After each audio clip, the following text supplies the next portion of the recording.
নিশ্চয়ই বাড়তো নাকি? চুরি কি বাড়তো? এটা হচ্ছে একটা সাইকোলজিক্যাল ট্রিটমেন্ট। এটা একটা সাইকোলজিক্যাল ট্রিটমেন্ট যে মানুষ যখন দেখে যে হ্যাঁ আরে চুরি করলে তো এমন শাস্তি দিবে, জেনা করলে তো ভাই আমার এমন শাস্তি আছে, মানুষ ভয়ে অনেক সময় পাপ করে, ভয়ে পাপ করে।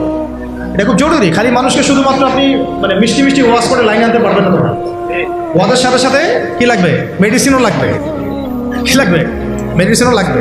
তো এই মেডিসিনগুলো দিতে হবে ওয়াহি ভিত্তিক। আল্লাহ পাক আমাদেরকে হুদুদ এবং কিসাস কায়েম করার তৌফিক দান করুন। আচ্ছা, একটা এক্সাম্পল দিই। এই যে আমাদের ছাত্র ভাইরা শহীদ হয়েছেন, শত শত হাজার হাজার, আল্লাহ ভালো জানেন সংখ্যা কত, আমরা জানি না। আমরা কিন্তু এক্স্যাক্ট সংখ্যা জানি না। বহু ভাই পঙ্গু হয়ে হাসপাতালে পড়ে আছেন, তাদের খুনের বিচার করা দরকার ছিল কি না? কতগুলো হয়েছে? যদি একটা এক্সাম্পল দিই, যদি ধরেন যে একজন ছাত্রকে হত্যা করার জন্য একজন পুলিশ দরকার হয় বা একটা বুলেটও দরকার হয়, তাহলে তো যদি 1000 জন মারা যায় তাহলে 1000 পুলিশকে শাস্তির আওতায় আনা লাগতো আর কি। 1000 পুলিশ কি গ্রেফতার হয়েছে? হ্যাঁ, তাদেরকে আদেশদাতারা কি সবাই গ্রেফতার হয়েছে? তাদের মাস্টার মাইন্ডরা কি এখন পর্যন্ত ফাঁসির কাজটা ঝুলেছে কেউ? তো এই যে ইসলামী হুদুদ এবং কিসাস থাকলে এতদিন পর্যন্ত সবার আগে যে কাজটা হতো, এটা যদি তথাকথিত এই যে ডেমোক্রেটিক বিপ্লব না হয়ে যদি এটা হতো ইসলামিক কোনো রেভলিউশন, তাহলে সবার আগে বিচার হতো খুনের, হত্যার বিচার। সবার আগে এই কাতিলদের কেসাস করা হতো। কিন্তু এটা কিন্তু হয় নাই, বিকজ এটা ইসলামিক মুভমেন্ট হয় নাই, এটা ইসলামিক কোনো রেভলিউশন হয় নাই। যাই হোক, যা হয়েছে হয়েছে, যা হয়েছে হয়েছে। এখন আমরা চেষ্টা করব যেন জালেম আবার ফিরে না আসে এবং মাজলুম যেন কখনো আবার নির্যাতিত না হয়, আর আস্তে আস্তে যেন আমরা ইসলামিক রাষ্ট্র ব্যবস্থা দিকে যেতে পারি। আমরা জানি যে একদিনে আমরা যেতে পারবো না। একদিনে কি পারবো? আলোচনাগুলো তো ওঠা উচিত, সবার জানা উচিত, জনসচেতনতা তৈরি করা উচিত। আজ হোক আর কাল হোক, ইনশাল্লাহ হবেই হবে ইনশাল্লাহ। এটা গেল আপনার কত নম্বর বললাম? 13 নম্বর। 14 নম্বর। 15 নম্বর হচ্ছে, এটা খুব জরুরি পয়েন্ট। প্রত্যেকটা ডিপার্টমেন্টে, হোক প্রশাসন, হোক ব্যাংকিং সিস্টেম, হোক ইকোনমিক্স, হোক রাজনীতিবিদদের মধ্যে, হোক আপনার প্রিন্ট মিডিয়া, ইলেকট্রনিক মিডিয়ায়, প্রতিটা ডিপার্টমেন্টে যত ভারতীয় দালাল আছে, বিজাতীয় দালাল আছে, বিজাতীয় দোসর আছে, এদেরকে আপনি চিহ্নিত করে শাস্তির আওতায় আনতে পারবেন না যদি আপনি ইসলামিক রাষ্ট্র ব্যবস্থার দিকে না যান। যতই চেষ্টা করেন ফাঁকফোকর দিয়ে তারা বের হয়ে যাবে, ইসলামিক রাষ্ট্র ব্যবস্থার মধ্যে নাই। তো তারা এখানে ফাঁকফোকর খুঁজবে, পেয়েও যাবে, পারবেও যেতে পারবে। যেমনটা বিগত সময় হয়েছে না? বিগত সময় তো অনেক অপরাধী পার পেয়ে যায় নাই, কি আছে? সবার কি বিচার হয়েছে? হয় নাই। আল্লাহ পাক আমাদেরকে বোঝার তৌফিক দান করেন। 16 নম্বর হচ্ছে, এটা যদি একবার বলেছি আবার রিপিট হচ্ছে, যে গরিব মানুষের অধিকার নিশ্চিত করা যাবে। গরিবের অধিকার নিশ্চিত করা যাবে ইনশাআল্লাহ। শুধু গরিব না, জন্তু জানোয়ারের অধিকার পর্যন্ত নিশ্চিত করা যাবে ইনশাআল্লাহ। পশু পাখি, জন্তু জানোয়ারের অধিকার পর্যন্ত নিশ্চিত করা যাবে ইনশাআল্লাহ। ওমর রাদিয়াল্লাহু আনহু বলতেন যে আমি ভয় পাই যে আমার রাষ্ট্রে বা আমার রাজ্যে যদি ওই ইরাকের, সুদূর ইরাকের ফোরাত নদীর তীরে কোনো ছাগলের বাচ্চাও যদি না খেয়ে মারা যায়, আমি ভয় পাই যে আল্লাহ পাক সেই জন্যও আমাকে জবাবদিহি করাবেন। এটা ছিল ইসলামী খিলাফত। এটা ছিল কি? ইসলামী খিলাফত। এই জবাবদিহিতা অন্য কোন গভর্নমেন্ট দিয়েছে বিশ্বের? উমর রাদিয়াল্লাহু আনহু বললেন যে এটা আমার, আর এটা আমার ছেলে আব্দুল্লাহ, তার অংশটুকু নিয়ে আমি কাপড় বানিয়েছি। এইরকম ইনসাফ, এইরকম ন্যায় বিচার, এরকম জবাবদিহিতা কোন রাষ্ট্র ব্যবস্থায় আছে? ইসলামিক রাষ্ট্র ব্যবস্থা ছাড়া কোথাও আছে? এইগুলো আমরা নিশ্চিত করতে পারতাম, গরিবের অধিকার, যদি আমরা ইসলামিক রাষ্ট্রের দিকে যেতে পারতাম। 17 হচ্ছে খুব জরুরি পয়েন্ট, এটা আমাদের ওলামায়ে কেরামরা বুঝবেন আর কি। জরুরি পয়েন্ট হচ্ছে যে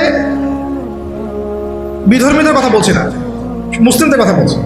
মুসলিমদের ধর্মীয় যে আমল, আকিদা, উসুল, মানহাজ, এই যে বিষয়গুলো আমাদের মধ্যে আছে, এখানে উদ্দেশ্যপ্রণীতভাবে বহু ইখতিলাফ ঢুকিয়ে দেওয়া হয়েছে। উদ্দেশ্যপ্রণীতভাবে সব কিছু কিন্তু ইখতিলাফভাবে আসে নাই, ফিকহি ইখতিলাফ থেকে সব আসে নাই, বহু কিন্তু উদ্দেশ্যপ্রণীত আছে, ইচ্ছা করে ঢুকিয়ে দেওয়া হয়েছে যাতে আমরা আপোষে একে অপরের সাথে সময় কাটাতে ব্যস্ত থাকি এবং তারা তাদের আখের গোছাতে ব্যস্ত থাকে। ঠিক আছে? হ্যাঁ,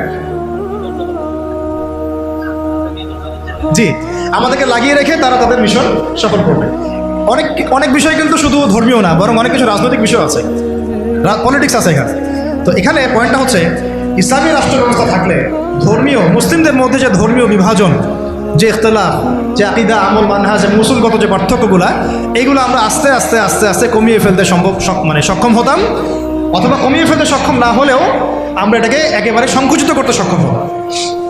এটা আপনি এখন পারবেন। এক্সাম্পল দিচ্ছি, ধরেন যে যদি আমরা রাষ্ট্রীয়ভাবে ওলামায়ে মুহাক্কিক যারা মুহাক্কিক ওলামায়ে কেরামদেরকে নিয়ে একটা বড় একটা প্যানেল করতাম, তাদেরকে পৃষ্ঠপোষকতা করতাম, তাদেরকে গবেষণাগার করে দিতাম, তাদেরকে আমরা আমাদের অস্ত্র হিসেবে কাজে লাগাতাম, এবং সমাজে যত বাতিল মতবাদ আছে, ধর্মের নামে হোক অধর্মের নামে হোক, যত বাতিল মতবাদ, যত মানে শিয়াইজম বলেন, তারপরে যে কাদিয়ানি মতবাদ বলেন, তারপরে আরও যেগুলো আস্তে আস্তে ছড়াচ্ছে আর কি, হ্যাঁ, বাতিল যে মতবাদগুলো সমাজে ছড়ানো হচ্ছে ধর্মের নামে আর কি, সেগুলোকে কিন্তু আমরা মানে ওই মোনাজারার মাধ্যমে, ওদেরকে ইসলাহের মাধ্যমে, তরবিয়তের মাধ্যমে, বা তাদের সাথে লাইভ ডিবেটের মাধ্যমে বিভিন্নভাবে আমরা কিন্তু ওটাকে আলোচনা নিয়ে আসতে পারতাম এবং একটা কনক্লুশনে আসতে পারতাম যে হ্যাঁ, আমার রাষ্ট্র এইভাবে, এই ফিকহি মাসালায়, এই আকিদা, এই আমল, এই মাহাজের ভিত্তিতে চলবে। আপোষের কিন্তু ইখতিলাফ দূর হয়ে যায়, একটা জাতিগত ঐক্য আসতো আর কি। কারণ আমাদের মধ্যে কিন্তু খুব বেশি মৌলিক বিষয়গুলো নিয়ে খুব বেশি ইখতিলাফ নাই, ইখতিলাফ আছে কিন্তু ফুরুই অনেক কিছু বিষয়। তো এইগুলোকে নিয়ে আমাদের মধ্যে কিন্তু অনেক ইখতিলাফ আছে, এটাকে আমরা রাষ্ট্রীয়ভাবে সমাধান করতে পারতাম। এখন আপনি সেটা করতে পারবেন না। ও ওর মতো করে বলবে, সে তার মতো করে লিখবে, সে তার মতো করে ফেসবুকে লিখবে, সে তার মতো করে একটা লাইভ দিবে, সে তার মতো করে একটা বয়ান দিবে। রাষ্ট্র চাইলে সবাইকে বসাইতে পারতো, আরে ভাই বসেন, ঠিক আছে বসেন, দুই প্যানেলে বসেন, দেখি ইলমের মাধ্যমে প্রমাণ হোক যে কোনটা হক আর কোনটা বাতিল। যেটা বাতিল প্রমাণিত হবে সেটা আমার রাষ্ট্র থেকে আমি উচ্ছেদ করে রেখে দেবো, শেষ। যেটা বাতিল প্রমাণিত হবে তারা রাষ্ট্রের মধ্যে এইভাবে আর এটা মতবাদ প্রচার করতে পারবে না। যারা হক প্রমাণিত হবে তারা মতবাদ প্রমাণিত করবে। আর এখানে তো যাদের মধ্যে সাহিবুল ইলম যারা, তারা তো এটাকে গ্রহণ করে নেবেন, কারণ তারা তো জানেন যে তার হক, তারা জানেন তারা হক, তারা বুঝেন তারা হক। এখন এই হকটাকে প্রচার করার প্ল্যাটফর্ম দিতাম আমরা, যে আপনারা এই প্ল্যাটফর্মে হক প্রচার করেন। ওর আস্তে আস্তে জনগণের মধ্যে আকিদা, আমল, মানহাজ সব ইখতিলাফগুলো দূর হয়ে যায়। সব দূর না হলেও অ্যাটলিস্ট এটাকে কমায় ফেলা সম্ভব হতো, এবং সংকুচিত করা তো অবশ্যই সম্ভব হতো, কিন্তু এটা আপনি এখন আর করতে পারবেন না, যেহেতু ইসলামিক রাষ্ট্র ব্যবস্থা আমাদের মধ্যে নাই। আচ্ছা, 17 হয়েছে না? 18। আচ্ছা, ধৈর্য আছে না? শেষ। আচ্ছা, 18 হচ্ছে ইসলামী রাষ্ট্র ব্যবস্থা থাকলে আমরা বিধর্মী অমুসলিমদের মাঝে ব্যাপক দাওয়াতের কাজ করতে পারবো রাষ্ট্রীয় উদ্যোগেই, এবং এতে করে তারাও ইসলামের দিকে আসার একটা সুযোগ পেত। আল্লাহর বান্দাদেরকে আমরা জাহান্নাম থেকে জান্নাতের পথে আনতে পারতাম, কিন্তু এখন আপনি সেটা পাচ্ছেন না, বরং তারা আপনার ঘরে এসে দাওয়াত দিচ্ছে, মানুষ মুসলিমকে অমুসলিম বানাচ্ছে। তাই না বিষয়টা? 19 হচ্ছে আমরা ইসলামী রাষ্ট্র কাঠামো পেলে মদিনা রাষ্ট্রের আদলে একটা মুনাওয়ার, একটা আলোকিত রাষ্ট্র গঠন করতে পারতাম, যেটা ইসলামী রাষ্ট্র ব্যবস্থা ছাড়া কখনোই সম্ভব হবে না। তো মদিনা রাষ্ট্র কি, এটা নিয়ে তো আলোচনা এসেছে, এটা আর আলোচনা করছি না। এটা কত হলো? 19। 20 নম্বর হচ্ছে যে মুসলিমদের তরুণ মুসলিম যারা, আমাদের তরুণ যে মুসলিমরা আছেন, তরুণ তরুণী, আমাদের শিক্ষিত সমাজ, সবার প্রতিভাগুলোকে আমরা কাজে লাগাতে পারতাম। আমরা কিন্তু এখন সেটা পাচ্ছি না। একজন প্রতিভাবান ছেলে বিদেশে চলে যাচ্ছে, ওখানে গিয়ে ভালো চাকরি পাচ্ছে। একজন প্রতিভাবান ডক্টর বিদেশে চলে যাচ্ছে, ওখানে গিয়ে সার্ভ করছে। আমি আমার দেশের সম্পদগুলোকে সোনা বানাতে পারছি না, তাই না? তাদেরকে হীরা বানাতে পারছি না, পলিশ করতে পারছি না। সদুদ্যোগ নাই, বরং এখানে দুর্নীতি আছে। প্রতিভাবান একটা ছেলে, ওকে আমি জব দিচ্ছি না, আমার দল করে বলে ওকে জব দিচ্ছি। এই যে দুর্নীতিগুলো, এতে করে ওই ছেলে তো আর জাতিকে কিছু দিতে পারবে না, রাম শাম যদু মধু উপদেষ্টা হয়ে বসে আছে, তাই না? আমরা তো এগুলো যোগ্যই, আমরা কিনা, আমাদের তো জ্ঞান নাই, এলএম কালাম কিছুই নাই, রাম শাম যদু মধু সব উপদেষ্টা হয়ে বসে আছে। একজন ব্যক্তি যে পরকীয়া শিখায়, সেও এখন নেতা হয়ে বসে আছে, তাই না? এই হলো অবস্থা। তো প্রতিভার মূল্যায়ন হবে না যদি ইসলামী রাষ্ট্র ব্যবস্থা না করে। তো আরেকটা বিষয় হচ্ছে, এটা কত বললাম? 20। 21 হচ্ছে প্রযুক্তিগত যত উন্নয়ন আছে না, আপনার ইন্টারনেট সেকশন বলেন, অনলাইন সেকশন, অফলাইন সেকশনের কথাই বলেন, ইনক্লুডিং নিউক্লিয়ার প্ল্যান্টস, মিসাইলস, এইগুলো পর্যন্ত আমরা তৈরি করতে পারতাম যদি ইসলামী রাষ্ট্র থাকতো। এখন যেহেতু ইসলামী রাষ্ট্র নাই, আপনি চাইলেও এগুলো করতে পারছেন না। প্রযুক্তিগত কোনো উন্নয়ন করতে পারছি না আমরা, বরং অন্যের কাছে হাত পেতে বসে আছে। আমাদেরকে অ্যাপস দাও, আমাদেরকে সার্ভার দাও, আমাদেরকে এইটা দাও, আমাদেরকে সেইটা দাও, আমাকে ড্রোন দাও, আমাকে মিসাইল দাও, তাই না? কিন্তু দেখেন, নবী সাল্লাল্লাহু আলাইহি ওয়াসাল্লাম যখন মদিনা রাষ্ট্র গঠন করেছেন, তিনি নিজের রাষ্ট্রে এগুলো উৎপাদন করেছেন। মদিনা রাষ্ট্রের অস্ত্র থেকে আসছে, মদিনায় উৎপন্ন করা হয়েছে, উৎপন্ন করা হয় নাই। সামরিক প্রশিক্ষণ কোথায় দেওয়া হয়েছে? মদিনাতেই দেওয়া হয়েছে। এবং তখনকার যুগের উপযুক্ত যে প্রযুক্তি, এই প্রযুক্তিগুলো সাহাবীদের কাছে ছিল না? ওই সমসাময়িক প্রযুক্তিগুলো কিন্তু সাহাবীদের কাছে ছিল। তো মূল কথা হচ্ছে কি, এক কথায় যে আমরা ইসলামী রাষ্ট্র ব্যবস্থা গঠন করতে না পারলে আমাদের দেশের মধ্যে প্রযুক্তিগত এবং সামরিক উন্নয়ন ত্বরান্বিত করতে পারবো না, বরং অন্যের কাছে আমাকে হাত পেতে বসে থাকতে হবে। তখন শত্রু আমাকে অতটুকুই দিবে যার ডিফেন্স সিস্টেম তার কাছে আছে। এমন অস্ত্র সে আমাকে বিক্রি করবে না যার ডিফেন্স সিস্টেম ওর কাছে নাই। এটা আমাদের বোঝা উচিত। আর আল্লাহ পাক কি আমাদের মাথায় কিছুই দেন নাই? আমাদের যদি প্রতিভাগুলোকে আমরা কাজে লাগাতে পারতাম, তাহলে আমরা দেশের মধ্যেই তাদেরকে দিয়েই এইসব ড্রোন, এইসব মিসাইলস, নিউক্লিয়ার প্ল্যান্টস আমরাই বানাতে পারতাম। আর আমরা যদি জিজ্ঞাসা করি আমাদের পলিটিশিয়ানদেরকে যে বিগত 50 বছর ধরে স্বাধীনতা তো ধোয়া তুলতেছেন, তা আপনারা কী করছেন? একটা ক্ষেপণাস্ত্র তৈরি করতে পারছেন? একটা ড্রোন কি বাংলাদেশে তৈরি করতে পারছেন? তো একটা হচ্ছে যে অস্ত্র শস্ত্রে আমরা আমাদের সামরিক বাহিনীকে শক্তিশালী করতে পারতাম, উন্নত অস্ত্র, উন্নত সামরিক অস্ত্র, যেটা কিন্তু আমরা এখন পর্যন্ত পারি নাই। আমরা জানি না আমাদের আকাশসীমা কিন্তু সেফ না, আমাদের আকাশসীমা কিন্তু সেফ না, আমাদের সমুদ্র সীমা এখন পর্যন্ত আমরা বলতে পারি না যে পরিপূর্ণ সেফ। আমাদের প্রশাসনের বাহিনীগুলো আমরা বলতে পারি না সবগুলো দালাল মুক্ত, বিদেশি এজেন্ট মুক্ত, আমরা বলতে পারি না। তো আল্লাহ পাক আমাদেরকে এমন ইসলামী রাষ্ট্র গঠন করার তৌফিক দান করেন যে রাষ্ট্রে আমরা আমাদের এই প্রশাসনের ভাইদেরকে তাওহীদপন্থী ইমানদার বানাবো এবং সবচেয়ে সেরা অস্ত্র তাদের হাতে তুলে দেবো। রাষ্ট্র যদি জিহাদ করে তাহলে ফ্রন্ট লাইনে কারো জিহাদ করবে? আমাদের এই ভাইরাই তো করবে। তো আমাদের এই ভাইদেরকে আগে তৈরি করতে হবে না? আল্লাহ পাক আমাদের ভাইদেরকে ইমান দান করেন, বেশি বেশি আমলের তৌফিক দেন এবং তাদের মাথার উপরে আল্লাহ পাক একটা ইসলামী সরকার নিয়ে আসেন। আমিন। আচ্ছা, 22 হচ্ছে যে আমরা 23 হচ্ছে আমাদের এই পুরো তরুণ প্রজন্মকে আমরা জিহাদি জজবায় গড়ে তুলতে পারতাম। এটা কিন্তু আপনি এখন পাচ্ছেন। এটা জজবা মানে কি বোঝাচ্ছি? জজবা মানে কি আপনি শুধু আবেগে ভেসে পড়বেন এমন বোঝাচ্ছি না, বরং আমাদের জেনারেশন রেডি, তার আল্লাহর জন্য সবসময় জীবন দেওয়ার জন্য প্রস্তুত। এমন জেনারেশন আমাদের আফগান ভাইদের মধ্যে নাই, হামাসের ভাইদের মধ্যে নাই। যে কোনো সময় যদি শত্রু আক্রমণ করে তারা প্রস্তুত। তো এখন আপনারাই বলেন তো দেখি, যারা ভয় দেখাচ্ছে চট্টগ্রাম কেটে ফেলবো, ফেনি নিয়ে নিব, এই করব সেই করব, হাইসেন না, যদি আল্লাহ না করুক যদি তারা কোনো পদক্ষেপ নিয়েই ফেলে, আমাদের প্রজন্ম কি প্রস্তুত? আমাদের প্রজন্মের আমরা কেউ কি AK-47 চালাতে পারি? আমাদের কেউ কি মার্শাল আর্টস জানি? আমাদের কেউ কি 10 রাউন্ড দৌড়াতেও পারি? আমাদের কেউ কি তরবারও চালাইতে পারে? অথচ নবী সাল্লাল্লাহু আলাইহি ওয়াসাল্লামের যুগে সাহাবায়ে কেরাম এক একজন সাহাবী প্রশিক্ষিত ছিল। আচ্ছা, আলী রাদিয়াল্লাহু আনহু কেমন মানুষ ছিলেন? তাসবিহ তাহলিল করতেন খালি, ভয়ে তার সামনে কেউ দাঁড়াইতে পারত, যেই দাঁড়াইতো তাকেই তিনি একেবারে গর্দান উড়াই ফেলতে পারতেন। এত প্রশিক্ষিত ছিলেন আলী ইবনে আবি তালিব। হ্যাঁ, ওমর ইবনে খাত্তাব তিনি কি শুধু কোরআন তেলাওয়াতি করতেন, নামাজি পড়তেন, তাহাজ্জুদি পড়তেন? তিনি এত বেশি প্রশিক্ষিত ছিলেন, তার সামনে 10 জন দাঁড়াইতে পারত। হামজা রাদিয়াল্লাহু আনহু। তাহলে দেখেন আমাদের পুরো জেনারেশনকে দেখেন, ইনক্লুডিং আমাকে দেখেন, আমরা কি আসলেই প্রস্তুত?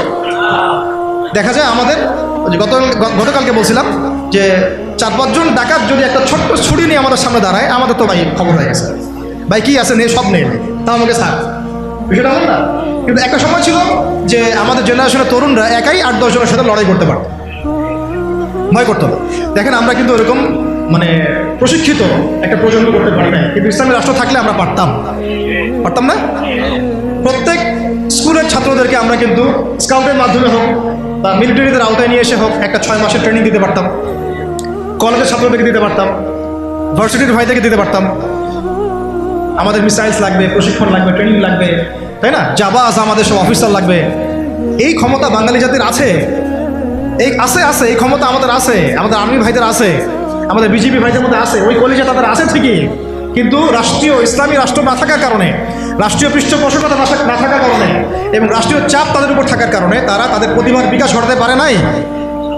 আমি চ্যালেঞ্জ করতেছি, আপনি বিএসএফ, এই যে ভারতের বিএসএফ এর 100 জনকে লাগান বর্ডারে, আমাদের বিজিবির 20টা ভাইকে লাগান, ওরা পারবে না ইনশাল্লাহ।